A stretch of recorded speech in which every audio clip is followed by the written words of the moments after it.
Manon poussa la porte de l'appartement avec l'épaule, en jonglant entre son sac à main et les courses qu'elle avait faites en rentrant du travail.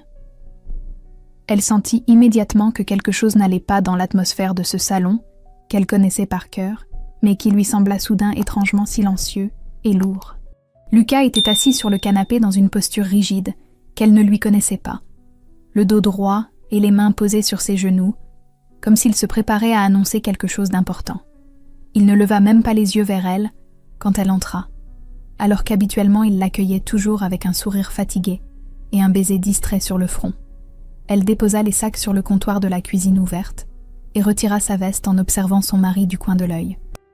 Elle cherchait à déchiffrer cette tension inhabituelle qui flottait dans l'air, comme une menace invisible, et elle sentit son estomac se nouer légèrement, sans vraiment comprendre pourquoi. Après 3 ans de mariage, elle avait développé une sorte d'instinct qui lui permettait de sentir quand Lucas avait parlé à ses parents. « Mes parents arrivent la semaine prochaine », lâcha-t-il enfin sans préambule et sans la regarder. Il fixait un point invisible sur le mur en face de lui. « Ils emménagent ici. Débrouille-toi pour arranger la chambre d'amis. » Le sang de Manon se glaça dans ses veines. Elle resta immobile pendant plusieurs secondes en essayant de traiter l'information qu'elle venait de recevoir, comme si son cerveau refusait d'accepter la réalité de ces mots prononcés avec une froideur qui lui sembla plus blessante que les mots eux-mêmes. « Pardon ?» murmura-t-elle en s'approchant lentement du salon. Ses jambes tremblaient légèrement sous elle. Lucas soupira comme si elle venait de poser une question stupide. Finalement, il daigna tourner son regard vers elle, un regard vide d'émotion qui la transperça plus sûrement qu'un couteau. « Tu m'as très bien entendu, Manon, » répondit-il d'une voix plate. « Mes parents ont vendu leur maison et ils viennent habiter avec nous. C'est décidé. » Elle sentit quelque chose se briser en elle à cet instant précis. Quelque chose de fragile qu'elle avait soigneusement préservé pendant toutes ces années en se répétant que Lucas finirait par changer, qu'il apprendrait à se détacher de l'emprise de ses parents, qu'un jour il la choisirait elle plutôt qu'eux. « C'est décidé ?» répéta-t-elle lentement en articulant chaque syllabe. « C'est décidé par qui exactement, Lucas ?» Il eut le culot de paraître surpris par sa question. Comme s'il ne comprenait pas où était le problème dans le fait qu'il venait de bouleverser leur vie entière sans même lui demander son avis. « Par mes parents, évidemment, » répondit-il en haussant les épaules. « Ils ont besoin de nous, Manon, je ne peux pas les abandonner. Tu comprends ça, non ?» Les jours qui suivirent l'annonce furent un tourbillon de préparatifs que Manon effectua dans un état second. Elle vida la chambre d'amis qui devait devenir son bureau. Cette pièce qu'elle avait commencé à aménager avec tant d'espoir et de projets personnels, rangeant ses affaires dans des cartons qu'elle entassa au fond du placard de leur chambre, comme si elle effaçait une partie d'elle-même pour faire de la place à ces gens qui allaient envahir son espace et sa vie. Lucas ne l'aida pas une seule seconde pendant cette semaine de préparation. Il se contentait de passer des coups de fil interminables à sa mère pour s'assurer que tout serait parfait pour leur arrivée, et chaque conversation qu'elle surprenait était un nouveau coup de poignard dans son cœur déjà meurtri par le sentiment d'être devenu invisible dans son propre mariage. Le jour de l'arrivée, Manon se força à sourire et à jouer le rôle de la belle-fille parfaite, même si tout en elle hurlait de rage et d'injustice. Elle ouvrit la porte à Geneviève et Bernard, qui entrèrent comme s'ils prenaient possession d'un territoire conquis, suivis d'un camion de déménagement rempli de 20 cartons énormes et de meubles massifs qui n'avaient absolument rien à faire dans un appartement de cette taille. Geneviève passa devant elle sans même un bonjour et commença immédiatement son inspection des lieux. Son regard critique scrutait chaque recoin, chaque choix de décoration, chaque détail de cet appartement que Manon et Lucas avaient acheté ensemble, mais qui avait en réalité été choisi par Geneviève lors d'une visite où elle avait imposé ses goûts et ses exigences, sans tenir compte de ce que sa belle-fille pouvait désirer. « C'est plus petit que dans mon souvenir », déclara Geneviève en fronçant le nez d'un air désapprobateur. « Et ces couleurs, Manon, vraiment, c'est beaucoup trop sombre pour un salon. Il faudra repeindre tout ça. » Manon sentit ses ongles s'enfoncer dans ses paumes tant elle serrait les poings pour ne pas répondre quelque chose qu'elle regretterait. Elle se contenta d'acquiescer en silence, pendant que Bernard passait devant elle, sans un regard, et se dirigeait directement vers le grand fauteuil du salon. Ce fauteuil que Manon avait acheté avec son premier salaire et qu'elle adorait parce qu'elle s'y installait le soir, pour lire ou simplement réfléchir. « Bon fauteuil », commenta Bernard en s'y laissant tomber avec un soupir de satisfaction. « Ce sera le mien maintenant. » Ces quelques mots prononcés avec une telle désinvolture résonnèrent dans la tête de Manon comme une déclaration de guerre. Elle comprit à cet instant précis que rien dans cette maison ne lui appartiendrait plus vraiment, que chaque espace allait être envahi et redéfini selon les désirs et les caprices de ces deux personnes qui se comportaient comme si elles n'étaient qu'une domestique chargée de faciliter leur confort. Les semaines qui suivirent ne firent que confirmer cette horrible réalité. Geneviève prit l'habitude de réorganiser la cuisine selon sa propre logique, en critiquant chaque rangement que Manon avait fait. Elle lui expliquait avec condescendance que Lucas méritait mieux que ces plats fades qu'elle préparait et qu'une vraie femme savait comment nourrir correctement son mari.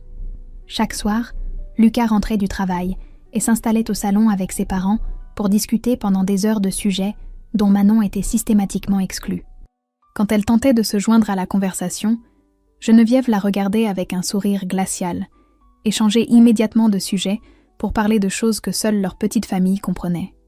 Des souvenirs d'enfance de Lucas ou des anecdotes sur des gens que Manon ne connaissait pas.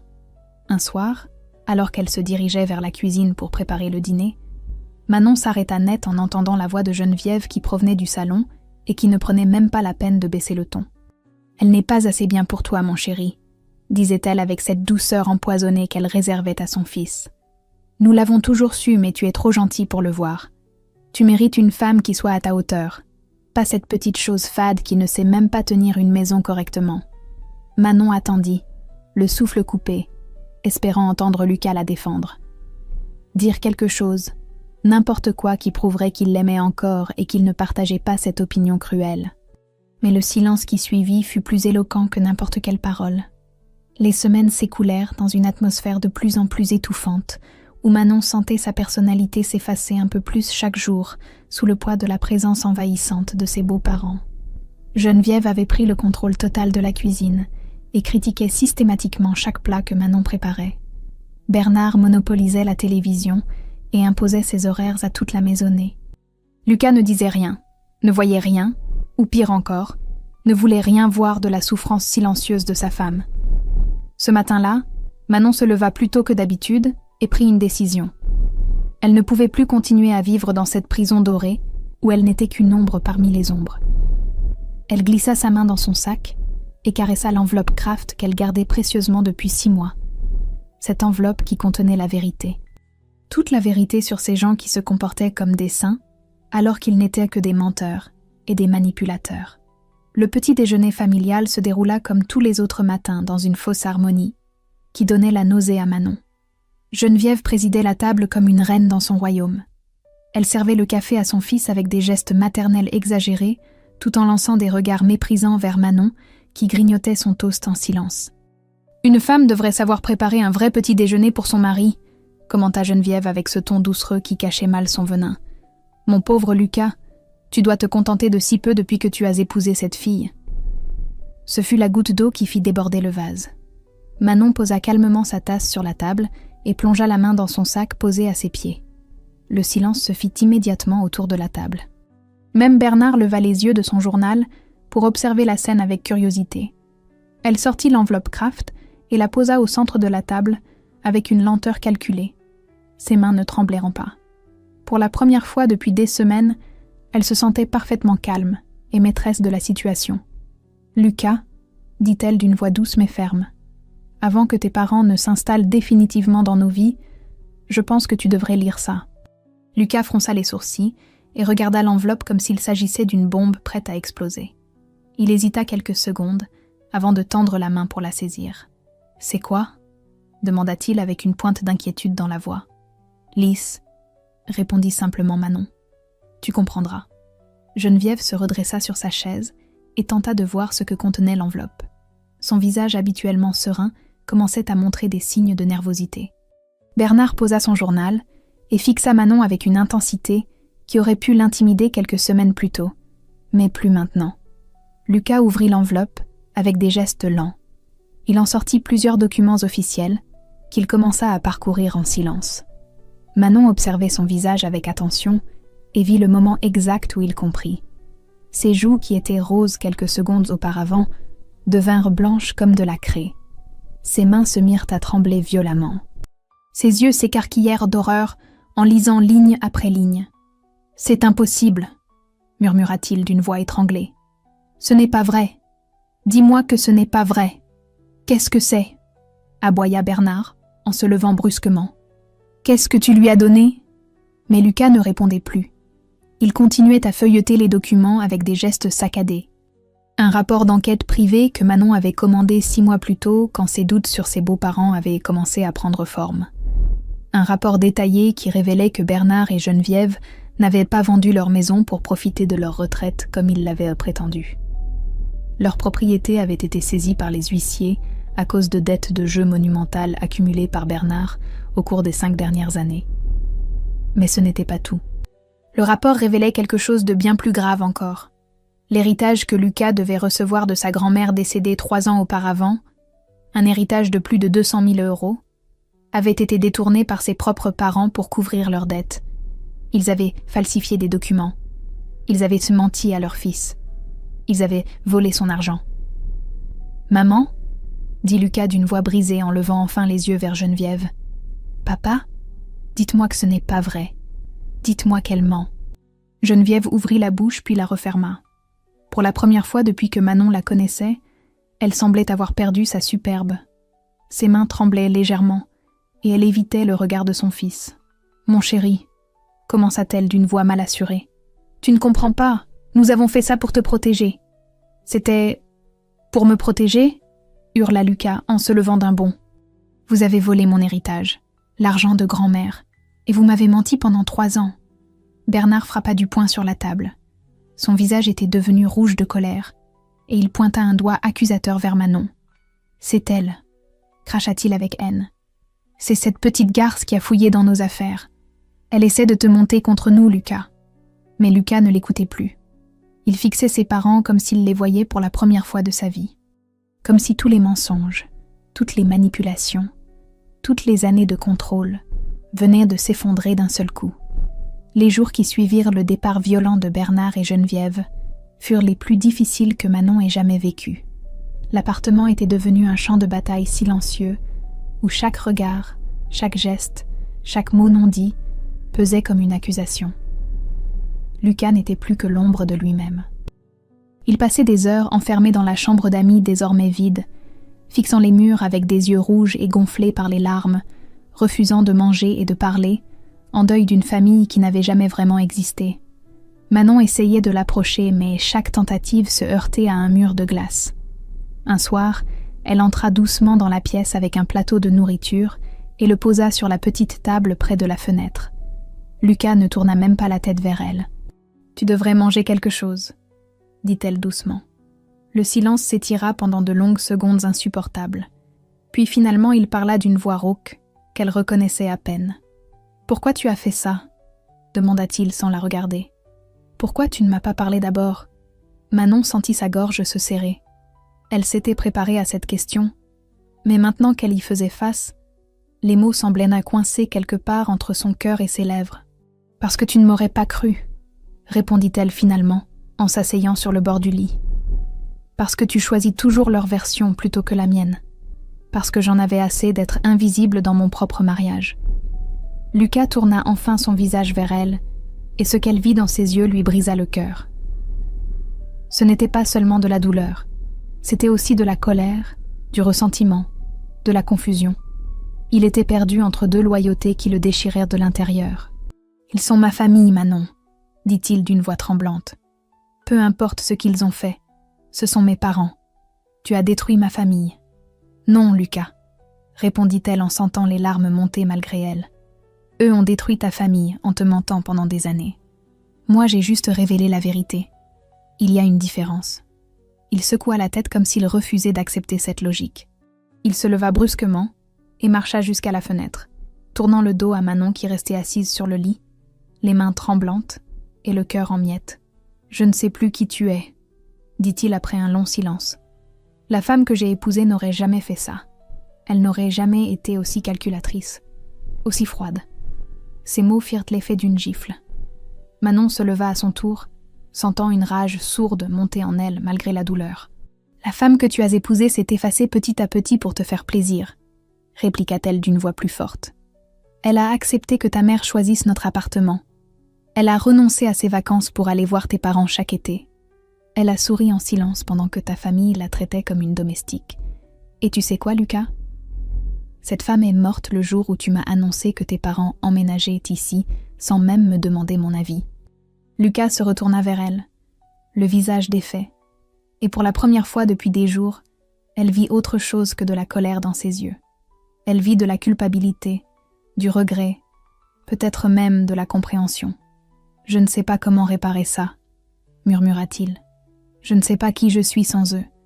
Toute ma vie, j'ai cherché leur approbation, fait ce qu'ils attendèrent de moi. Et maintenant, je découvre que tout était basé sur des mensonges. » Manon s'approcha de lui lentement et posa une main hésitante sur son bras. Il ne se déroba pas, mais il ne répondit pas non plus à son geste. « Alors apprends qui tu es vraiment, » dit-elle doucement. « Mais ne me demande pas de regretter d'avoir dit la vérité. Je ne le ferai pas. » Cette nuit-là, Lucas fit sa valise et partit chez un ami pour quelques jours. Il avait besoin de réfléchir, de prendre du recul, de comprendre qui il était vraiment sans l'influence toxique de ses parents. Manon resta seule dans l'appartement trop grand et trop silencieux, pleurant des larmes qu'elle retenait depuis des semaines. Elle s'était battue pour sa dignité et elle avait gagné. Mais le prix à payer était peut-être son mariage. Cette nuit-là, vers 3 heures du matin, son téléphone vibra. Un message d'un numéro inconnu s'afficha sur l'écran. « Tu crois avoir gagné ? Tu ne sais rien de ce dont ils sont capables. Fais attention à toi. » Le sang de Manon se glaça dans ses veines. Le message anonyme hanta Manon pendant des jours. Elle le relisait sans cesse en essayant de deviner qui pouvait l'avoir envoyé, et surtout ce qu'il signifiait vraiment. Bernard et Geneviève étaient-ils plus dangereux qu'elle ne l'avait imaginé? Avaient-ils des secrets encore plus sombres à cacher?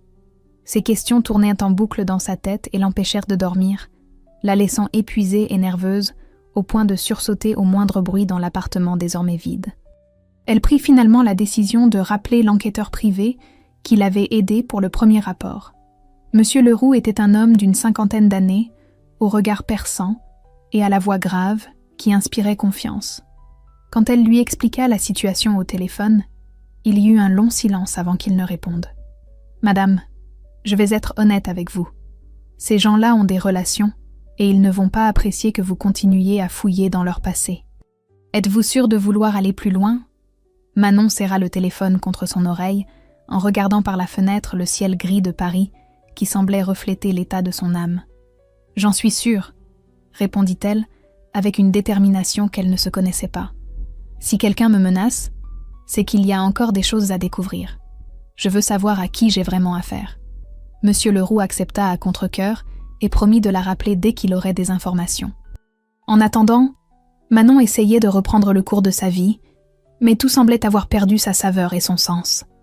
Elle allait au travail comme un automate, souriait quand il le fallait, répondait aux questions de ses collègues sur Lucas en mentant et en disant que tout allait bien alors que son mariage était peut-être en train de se désintégrer. Une semaine plus tard, Monsieur Leroux la rappela et lui demanda de venir à son bureau pour discuter de ce qu'il avait découvert. Manon s'y rendit le cœur battant, ne sachant pas vraiment si elle voulait entendre ce qu'il avait à lui dire. Le bureau était petit et encombré de dossiers empilés sur chaque surface disponible, mais l'enquêteur l'accueillit avec un café et un regard grave qui ne présageait rien de bon. « J'ai creusé dans le passé de Bernard Moreau », commença-t-il en ouvrant un dossier épais devant lui. « Ce que vous m'aviez demandé de vérifier n'était que la pointe de l'iceberg. Cet homme n'est pas simplement un joueur compulsif, c'est quelqu'un qui a trempé dans des affaires extrêmement louches pendant des années. » Il fit glisser plusieurs documents vers Manon qui les parcourut avec des yeux de plus en plus écarquillés. Des preuves de détournement de fonds dans l'entreprise où Bernard avait travaillé avant sa retraite anticipée. Des relevés bancaires montrant des transferts suspects vers des comptes offshore. Des contrats de prêts non remboursés auprès de personnes dont les noms étaient associés à des activités criminelles dans les bases de données policières. « Mon Dieu !» murmura Manon en portant une main à sa bouche. « Lucas ne sait rien de tout ça ?» « J'en doute fortement, » répondit Monsieur Leroux. Geneviève Moreau a passé des années à construire une façade de respectabilité pour couvrir les crimes de son mari. Elle a manipulé leur fils depuis l'enfance pour en faire le parfait fils modèle qui pourrait un jour les sortir de leurs problèmes financiers. Tout était calculé, madame. Absolument tout. Manon sentit la nausée monter en elle. Pendant ce temps, Lucas menait sa propre enquête de son côté. Installé chez son ami Marc depuis plusieurs jours, il avait commencé à fouiller dans les cartons que ses parents avaient laissés dans l'appartement avant leur départ précipité. Il cherchait des réponses, des explications, quelque chose qui pourrait donner un sens à ce chaos qui avait explosé sa vie. Ce qu'il trouva dépassa ses pires cauchemars. Des lettres échangées entre sa mère et son père, où ils discutaient froidement de la meilleure façon d'utiliser leur fils pour redresser leurs finances. Des relevés bancaires falsifiés datant de plusieurs années. Des photos de lui enfant avec des annotations troublantes dans l'écriture de Geneviève, en marge comme « Notre avenir » ou « Il nous sauvera » ou encore plus glaçant « Il nous doit tout. Nous lui avons donné la vie. » Lucas s'effondra sur le sol de la chambre d'amis de Marc en tenant ses documents entre ses mains tremblantes. Toute sa vie n'avait été qu'une manipulation à long terme. Chaque « je suis fier de toi » était conditionné à sa performance. Chaque « nous t'aimons » cachait un calcul froid. Il n'avait jamais été leur fils. Il avait été leur investissement. Marc le trouva ainsi quelques heures plus tard, assis par terre au milieu des papiers éparpillés, le visage ravagé par les larmes et le regard vide. Il l'aida à se relever et lui tendit un verre d'eau que Lucas but mécaniquement sans vraiment le sentir passer. « Je dois retourner voir Manon », dit finalement Lucas d'une voix cassée. Elle avait raison depuis le début, et moi je l'ai accusée d'avoir détruit ma famille. Mais c'est moi qui ai été aveugle. C'est moi qui ai refusé de voir la vérité. Il rentra à l'appartement ce soir-là, avec le vieux journal intime de sa mère, qu'il avait trouvé au fond d'un carton. Il trouva Manon assise sur le canapé dans le noir, perdue dans ses pensées. Elle sursauta quand elle l'entendit entrer et se leva d'un bond, le cœur battant. Ils se regardèrent pendant un long moment sans dire un mot. Puis Lucas tendit le journal vers elle avec un geste las. « Page 47, dit-il d'une voix brisée. Lis-la et dis-moi si tu crois encore qu'on peut sauver quelque chose. » Manon prit le journal intime avec des mains tremblantes et l'ouvrit à la page 47 que Lucas lui avait indiquée. Ses yeux parcoururent les lignes écrites de l'écriture soignée de Geneviève, et ce qu'elle lut lui glaça le sang dans les veines. La page détaillait avec une précision chirurgicale le profil de la future épouse idéale pour Lucas, une femme malléable et sans famille influente, qui serait facile à contrôler et à manipuler pour servir leurs intérêts à long terme. La description correspondait trait pour trait à Manon, orpheline élevée par une tante qui était décédée 2 ans avant son mariage, sans fortune personnelle ni réseau familial susceptible de poser des questions embarrassantes. Douce et discrète de nature. Le genre de femme qui ne ferait pas de vagues et qui accepterait docilement les décisions de sa belle famille. Geneviève avait même noté les endroits que Lucas devrait fréquenter pour croiser ce type de femme. Et parmi ces lieux figurait exactement le club de lecture où Manon et Lucas s'étaient rencontrés 3 ans plus tôt. « Donc notre rencontre », murmura Manon en levant les yeux du journal, le visage blême. Ce n'était même pas un hasard. Tout était planifié depuis le début. Lucas s'effondra sur le canapé et enfouit son visage dans ses mains. Ses épaules tremblaient, et Manon comprit qu'il pleurait silencieusement, submergé par le poids de toutes ces révélations qui détruisaient les fondations mêmes de sa vie. « Je ne sais pas », répondit-il d'une voix étouffée. « Ils ont peut-être orienté notre rencontre, mais ce que j'ai ressenti pour toi ce soir-là au club de lecture, ça c'était réel. Quand tu as parlé de ce livre avec tant de passion, quand tu as ri à ma blague stupide sur l'auteur, quand nos regards se sont croisés, j'ai su que je voulais te connaître. Ça, Manon, mes parents ne peuvent pas l'avoir inventé. C'était à moi, c'était nous. » Manon sentit les larmes couler sur ses joues, et elle s'assit à côté de Lucas sur le canapé. Pour la première fois depuis des semaines, elle posa doucement sa main sur la sienne, et il ne la retira pas. Au contraire, il entrelaça ses doigts aux siens, comme un naufragé, s'accrochant à une bouée de sauvetage. Comment peut-on reconstruire quelque chose sur des fondations aussi pourries ? Demanda-t-elle d'une voix cassée. Comment peut-on faire confiance à ce qui nous est arrivé quand tout autour était manipulation ? Lucas tourna enfin son visage vers elle, et dans ses yeux rougis par les larmes, elle vit une vulnérabilité qu'elle ne lui connaissait pas. Il n'était plus le mari distant et soumis à ses parents.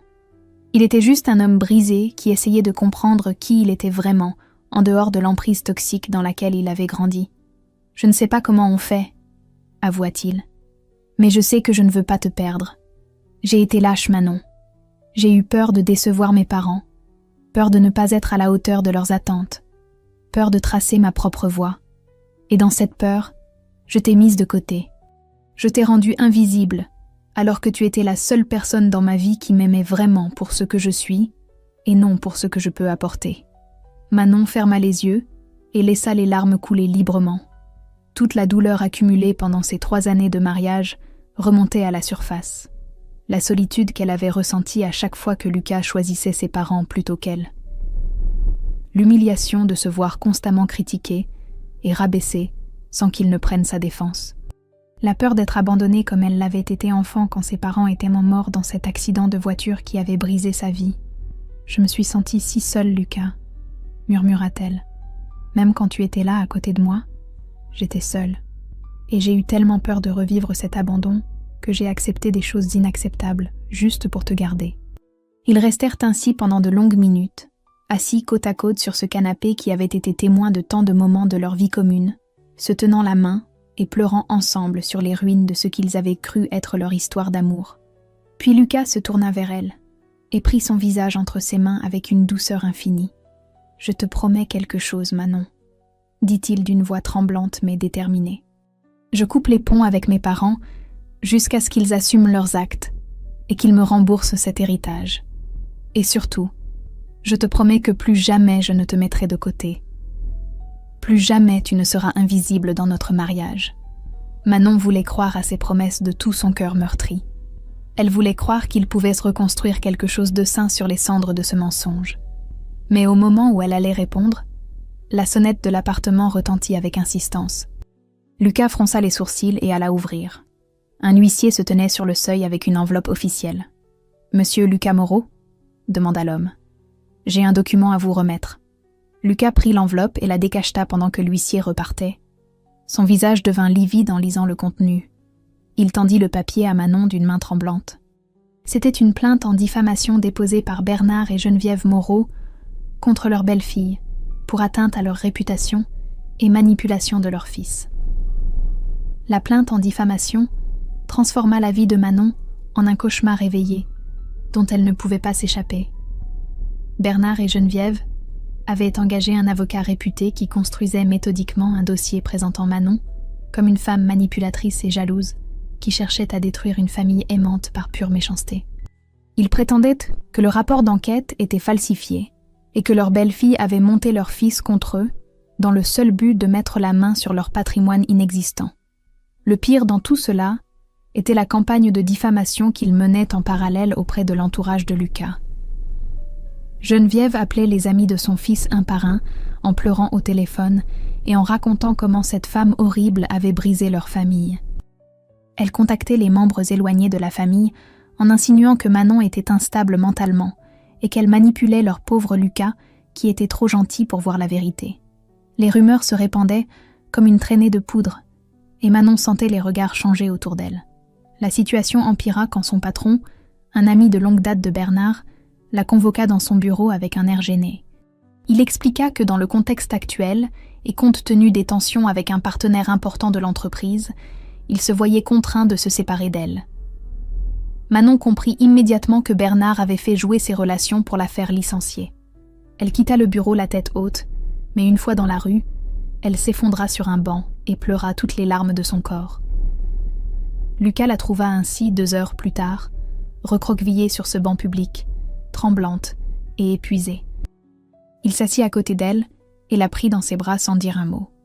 Manon se laissa aller contre lui, et pour la première fois depuis le début de cette épreuve, elle sentit qu'elle n'était pas seule dans ce combat. Lucas était là, vraiment là, pas comme l'ombre absente qu'il avait été pendant 3 ans, mais comme un partenaire solide sur qui elle pouvait s'appuyer. « Nous allons gagner », murmura-t-il contre ses cheveux. « Je te le promets, Manon, nous allons gagner et ils vont payer pour tout ce qu'ils ont fait. » Ce soir-là, alors que Manon était au bord de la crise de nerfs après des semaines de pression constante, Monsieur Leroux l'appela avec une nouvelle qui changea tout. Il avait réussi à obtenir un enregistrement audio datant de 6 mois, où Bernard admettait clairement à un complice avoir utilisé l'héritage de sa belle-mère pour effacer ses dettes de jeu les plus pressantes. La voix de Bernard était parfaitement reconnaissable et les détails qu'il donnait correspondaient exactement au montant et aux dates du détournement. « Avec cet enregistrement, » expliqua l'enquêteur d'une voix satisfaite, « non seulement nous pouvons gagner le procès en diffamation, mais nous pouvons également porter plainte pour détournement d'héritage et faux témoignage. C'est une preuve irréfutable, madame. » Manon raccrocha et resta immobile pendant plusieurs secondes, assimilant cette information qui représentait enfin une lueur d'espoir dans ce tunnel sans fin. Elle se tourna vers Lucas, qui l'observait avec anxiété, et lui tendit le téléphone pour qu'il écoute l'enregistrement. Le visage de son mari se décomposa en entendant la voix de son père avouer tranquillement ses crimes, comme s'il parlait de la météo. L'avocat qu'ils avaient engagé étudia l'enregistrement et confirma qu'il s'agissait d'une preuve solide qui renverserait complètement la situation. Mais il y avait une condition pour que cette preuve soit utilisée de manière optimale au tribunal. Il fallait que Lucas accepte de témoigner contre ses parents et de confirmer devant le juge que l'héritage de sa grand-mère lui avait bien été promis et qu'il n'en avait jamais vu la couleur. Lucas regarda l'avocat, puis Manon. Son visage était pâle et ses mains tremblaient légèrement. Témoigner contre ses propres parents, même après tout ce qu'ils avaient de fait, représentait une ligne rouge qu'il n'avait jamais imaginé franchir. Mais en croisant le regard de Manon, ce regard rempli d'espoir et d'amour malgré toute la souffrance qu'elle avait endurée, il sut ce qu'il devait faire. « Je témoignerai », dit-il d'une voix ferme. « Je dirai la vérité, toute la vérité. » Le jour du procès arriva enfin après des semaines d'attente angoissante qui avaient semblé durer une éternité. Manon se réveilla ce matin-là, avec un nœud dans l'estomac et les mains moites, malgré la fraîcheur de l'automne parisien. Elle enfila sa robe noire la plus sobre et attacha ses cheveux en un chignon strict en essayant de calmer les battements désordonnés de son cœur. Lucas était déjà levé, et il faisait les 100 pas dans le salon, pâle comme un linge, répétant mentalement ce qu'il allait dire à la barre. Ils arrivèrent au tribunal 1 heure avant l'audience et s'installèrent dans la salle d'attente froide et impersonnelle, où régnait un silence pesant. De l'autre côté du couloir, Manon aperçut Bernard et Geneviève accompagnés de leur avocat. Ils étaient impeccables dans leurs vêtements de marque et affichaient une attitude de dignité blessée parfaitement calibrée pour impressionner le juge. Geneviève portait même un mouchoir à ses yeux, comme si elle était au bord des larmes. Quand l'audience commença, l'avocat de Bernard et Geneviève prit la parole en premier et dressa le portrait de parents aimants qui avaient tout sacrifié pour leur fils unique et qui se retrouvaient maintenant victimes d'une belle-fille vindicative et manipulatrice. Il parlait avec éloquence et passion, en décrivant la douleur de ces pauvres retraités chassés de chez leur fils par une femme jalouse de leur relation fusionnelle. Manon sentit la rage monter en elle en écoutant ces mensonges débités avec tant d'assurance, mais elle garda son calme et serra les poings sous la table. Leur propre avocat présenta ensuite le rapport d'enquête et les preuves documentaires du détournement d'héritage. Puis vint le moment crucial, celui que tout le monde attendait. Lucas fut appelé à la barre des témoins. Il se leva lentement et marcha vers l'estrade avec des jambes qui semblaient peser des tonnes. Manon le suivit du regard en retenant sa respiration. Elle savait que ce moment allait définir non seulement l'issue du procès, mais aussi l'avenir de leur couple et la possibilité pour Lucas de se libérer enfin de l'emprise toxique de ses parents. Geneviève choisit cet instant pour jouer sa dernière carte. Elle se pencha légèrement en avant et fixa son fils avec des yeux brillants de larmes calculées, en murmurant juste assez fort pour qu'il l'entende malgré la distance. « Mon fils, ne fais pas ça. Ne détruis pas ta famille. Nous t'aimons, Lucas. Tout ce que nous avons fait, c'était pour ton bien. » Lucas vacilla une seconde. Manon vit l'hésitation traverser son visage et elle sentit son cœur se serrer dans sa poitrine. Et si Geneviève réussissait une dernière fois à le manipuler ? Et si 3 décennies de conditionnement prenaient le dessus sur quelques semaines de vérité ? Mais alors Lucas inspira profondément, redressa les épaules et se tourna vers le juge avec un regard déterminé. « Je vais dire la vérité », commença-t-il d'une voix qui tremblait légèrement, mais qui gagnait en assurance à chaque mot. « Toute la vérité sur la façon dont mes parents m'ont manipulé depuis mon enfance. » Pendant plus d'1 heure, Lucas raconta tout. L'emprise psychologique constante, les décisions prises à sa place sous couvert de protection parentale, la pression pour qu'il devienne le fils parfait qui pourrait un jour les sauver financièrement, l'héritage de sa grand-mère qui avait disparu sans explication et dont il n'avait découvert l'existence que 3 ans après la mort de celle-ci. les mensonges répétés sur leur situation financière. La manipulation de sa rencontre avec Manon pour s'assurer qu'il épouse une femme facile à contrôler. Sa voix se brisa à plusieurs reprises, mais il continua, vidant son cœur de toutes ces années de souffrance silencieuse. Geneviève devint de plus en plus pâle à mesure que son fils parlait. Bernard, rouge de colère, tenta de l'interrompre en criant que tout cela n'était que mensonge, mais le juge le rappela sèchement à l'ordre. Puis l'avocat de Manon fit écouter l'enregistrement où Bernard admettait le détournement d'héritage. Le silence qui suivit dans la salle d'audience fut absolu. On aurait pu entendre une mouche voler. Même l'avocat de Bernard et Geneviève semblait sous le choc, comprenant probablement que ses clients lui avaient menti depuis le début. Le juge annonça qu'il rendrait son verdict dans 2 semaines, après avoir étudié l'ensemble des éléments. En sortant du tribunal, Manon croisa le regard de Geneviève qui avait perdu toute sa superbe. Pour la première fois, la femme qui l'avait tant méprisée semblait petite et vulnérable. Elle s'approcha de Manon et siffla entre ses dents avec une haine à peine contenue. « Tu as gagné », cracha-t-elle. « Mais tu as aussi perdu mon fils. Il ne te pardonnera jamais d'avoir détruit sa famille. » Manon soutint son regard sans ciller et répondit d'une voix calme et posée. « Vous avez détruit votre famille vous-même, madame. Moi, j'ai sauvé mon mariage. 6 mois s'étaient écoulés depuis le verdict qui avait condamné Bernard et Geneviève à rembourser intégralement l'héritage détourné, ainsi qu'à verser des dommages et intérêts substantiels à Manon pour diffamation. 6 mois pendant lesquels elle et Lucas avaient appris à se redécouvrir loin du poison toxique qui avait empoisonné les premières années de leur mariage. Ils avaient déménagé dans un nouvel appartement plus petit, mais qu'ils avaient choisi ensemble cette fois. Un espace lumineux dans le marais, avec une petite terrasse où Manon cultivait des plantes aromatiques et où Lucas installait son matériel de photographie les week-ends. La thérapie de couple qu'ils suivaient chaque semaine les aidait à démêler les nœuds compliqués de leur relation. Ce n'était pas un chemin facile, et il y avait encore des moments difficiles, où les vieilles blessures refaisaient surface et où les doutes s'immisçaient entre eux comme des ombres persistantes. Lucas devait apprendre à prendre des décisions sans chercher l'approbation de figures d'autorité, et Manon devait accepter de faire confiance à nouveau sans avoir peur d'être abandonnée ou trahie. Mais ils avançaient, un pas après l'autre, main dans la main. Un soir de printemps particulièrement doux, Manon se tenait sur la terrasse et regardait les toits de Paris se teinter de rose sous le soleil couchant. Elle portait une robe légère qui flottait dans la brise tiède et ses cheveux détachés dansaient autour de son visage. Pour la première fois depuis longtemps, elle se sentait en paix avec elle-même et avec sa vie. Lucas la rejoignit en silence et s'appuya contre la rambarde à côté d'elle. « Ah, tu regrettes ?» demanda-t-il doucement, en la regardant de profil. Manon prit le temps de réfléchir à cette question qu'il lui posait parfois encore, comme s'il avait besoin d'être rassuré sur le fait qu'elle ne regrettait pas d'avoir tout bouleversé pour défendre sa dignité. Elle tourna son visage vers lui et lui offrit un sourire qui venait du fond de son cœur guéri. « Je regrette la douleur que nous avons dû traverser, » répondit-elle honnêtement. « Je regrette les larmes et les nuits blanches et les moments où j'ai cru que tout était fini entre nous. Mais je ne regrette pas d'avoir dit la vérité et je ne regrette pas d'avoir refusé de continuer à vivre dans le mensonge. Et toi ?»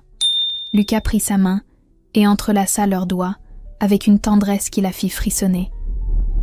Il la tira contre lui et enfouit son visage dans ses cheveux en respirant son parfum familier qui sentait la lavande et le printemps. « Moi non plus, je ne regrette rien, » murmura-t-il. « Cette épreuve m'a détruit, mais elle m'a aussi reconstruit. Pour la première fois de ma vie, je sais qui je suis vraiment et ce que je veux. Et ce que je veux, c'est toi, Manon. C'est nous. C'est cette vie qu'on construit ensemble sans mensonge et sans faux semblants. » Manon avait retrouvé un travail dans une petite maison d'édition indépendante, où son talent était enfin reconnu et valorisé. Elle s'épanouissait dans cet environnement créatif et bienveillant, qui lui permettait d'exprimer toutes les facettes de sa personnalité qu'elle avait dû refouler pendant si longtemps. Elle avait même recommencé à écrire, des nouvelles courtes qu'elle partageait timidement avec Lucas et qui le faisaient sourire avec fierté. Lucas, de son côté, avait quitté son poste dans la banque d'affaires où il s'était toujours senti prisonnier d'une carrière choisie par son père. Il suivait maintenant des cours de photographie professionnelle et commençait à se faire un nom dans le milieu artistique parisien avec ses clichés en noir et blanc qui capturaient l'âme de la ville et de ses habitants. Il était enfin libre d'être lui-même. Ce soir-là, sur la terrasse, alors que la nuit tombait doucement sur Paris et que les premières étoiles apparaissaient dans le ciel encore clair, Lucas sortit de sa poche une petite boîte qu'il tendit à Manon, avec un sourire un peu nerveux. « Qu'est-ce que c'est » demanda-t-elle surprise. « Ouvre » répondit-il simplement. À l'intérieur se trouvait une alliance simple en or blanc gravée de quelques mots qui firent monter les larmes aux yeux de Manon. Notre véritable début. Lucas prit l'alliance et la passa à son doigt, en remplaçant celle qu'elle portait depuis leur premier mariage. « Je veux recommencer avec toi, Manon, » dit-il d'une voix émue. Pas avec le Lucas manipulé et aveugle que j'étais il y a 3 ans, mais avec l'homme que je suis devenu grâce à toi. Veux-tu m'épouser à nouveau ? Manon éclata en sanglots et se jeta dans ses bras en riant et en pleurant à la fois. Elle murmura oui contre son cou encore et encore pendant qu'il la serrait fort contre lui, comme s'il ne voulait plus jamais la laisser partir. Ils restèrent ainsi enlacés sous les étoiles naissantes, 2 âmes qui avaient traversé l'enfer ensemble et qui en étaient ressorties plus fortes et plus unies que jamais. Le document qui avait tout changé était maintenant rangé dans un tiroir fermé à clé. Manon n'en avait plus besoin, car elle avait compris quelque chose d'essentiel. Parfois la vérité fait mal et détruit tout sur son passage. Mais le mensonge tue à petit feu et empoisonne l'âme. Elle avait choisi la douleur temporaire de la vérité plutôt que l'agonie permanente du mensonge. Et ce choix les avait sauvés tous les deux.